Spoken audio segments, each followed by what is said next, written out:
À 6h43, Europe 1 vous répond. Thomas Soto. La tragédie de Méditerranée se poursuit. Entre dimanche et lundi, les gardes-côtes italiens ont porté secours à 42 bateaux chargés au total de plus de 6500 migrants.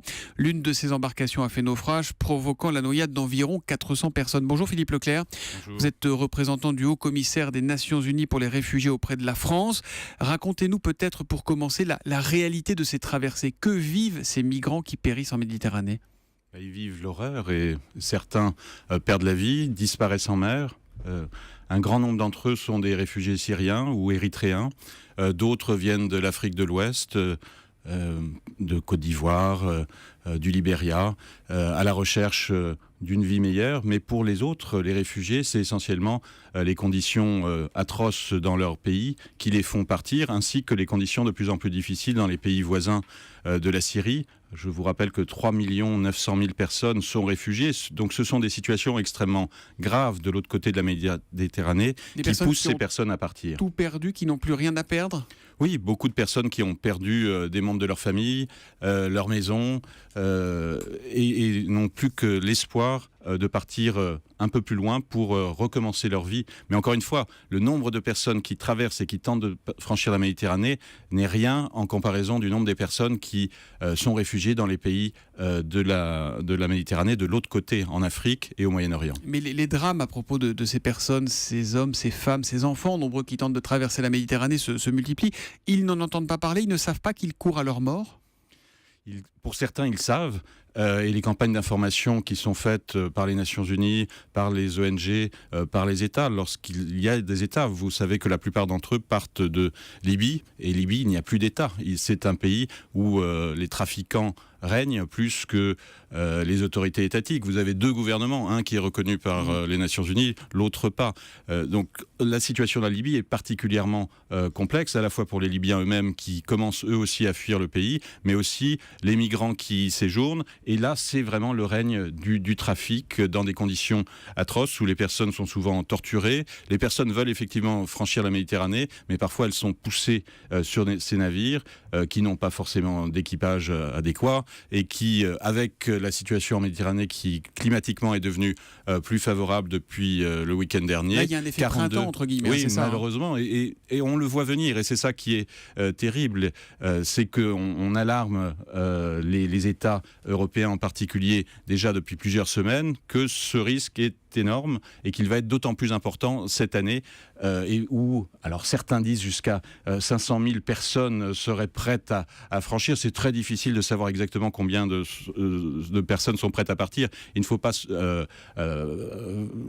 créer de panique dans les opinions publiques européennes en disant qu'une masse de personnes va déferler sur l'Europe. Combien ils payent à leurs passeurs pour une traversée ? Alors c'est très variable, ça va de 1 500 € jusqu'à 3 000 € par personne. De Libye par exemple, alors de Libye ça coûte combien ? De Libye ça peut être 1 500 € à 2 500 €. Qui sont les passeurs alors ? Ce sont des trafiquants, ce sont des politiques. On dit aussi que l'organisation État islamique commencerait à s'intéresser à tout ce trafic humain en fait. Oui, pour l'essentiel c'est vraiment l'argent qui pousse les trafiquants. C'est mafieux. C'est mafieux. Bien sûr vous pouvez gagner beaucoup d'argent aujourd'hui en faisant ce trafic.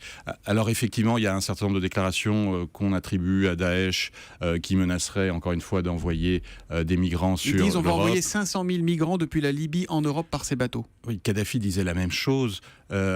Ces déclarations, ce chantage à l'Europe est fait. Il faut encore une fois mesurer la réalité de ce risque. 170 000 personnes sont arrivées et ont été secourues l'an dernier par la marine italienne. Il y en aura certainement plus si rien n'est fait et les capacités de réponse de la marine italienne ne sont plus celles qu'elles étaient l'an dernier. Précisément, il y a un tweet d'Yves Gégaud, le responsable politique de l'UDI, qui dit « L'horreur se poursuit. Où est l'Europe ? L'Europe peut-elle réagir ou simplement subir » poursuit Fran sur Twitter. C'est ce que nous demandons également. Où est l'Europe ? Cette tragédie, elle était annoncée. Il ne faut pas renoncer à sauver les vies, comme malheureusement le changement de Mare Nostrum, qui était l'opération menée par les Italiens l'an dernier, juste aux côtes libyennes, a cessé. Elle a été remplacée soi-disant par l'opération Triton, Frontex, contrôle des frontières, mais absolument pas avec les mêmes moyens. Il y a moins de moyens cette année que l'an dernier pour essayer de sauver les naufragés. Puisque c'est essentiellement un message de contrôle des frontières que l'Europe a voulu donner plutôt que de sauvetage. La première chose qu'il faut, de notre point de vue, faire, c'est renforcer la capacité de sauvetage de l'Italie, mais surtout que l'Europe finance l'Italie et d'autres États, les marines de Chypre et de Grèce, pour venir en aide à ces personnes. Ça veut dire, Philippe Leclerc, que cette impression d'indignation à répétition, presque mécanique à chaque drame, et qui ne sert à rien finalement, elle est vraie, elle correspond à la réalité. En fait, voilà, on s'indigne, on est touché, on est ému, sincèrement, mais rien ne change, rien ne bouge, et les politiques ne bougent pas. Les politiques ne bougent pas suffisamment, puisque là encore, ce naufrage, environ 400 personnes décédées ou disparues en mer, vient une fois de plus avec un nombre malheureusement terrible de 400 personnes. C'est le record en Méditerranée de personnes qui auraient perdu de la vie, avec une capacité de réponse des États européens qui diminue. Donc aujourd'hui, la priorité, c'est le sauvetage en mer. Et qu'est-ce qui leur arrive quand ils débarquent vivants sur les côtes italiennes alors ils arrivent, ils sont triés en quelque sorte, ils sont assistés par la Croix-Rouge italienne, par des ONG, par l'État italien. Bien sûr, il y a le centre de Lampedusa, cette petite île, mais d'autres centres en Sicile, en Calabre, qui accueillent ces personnes.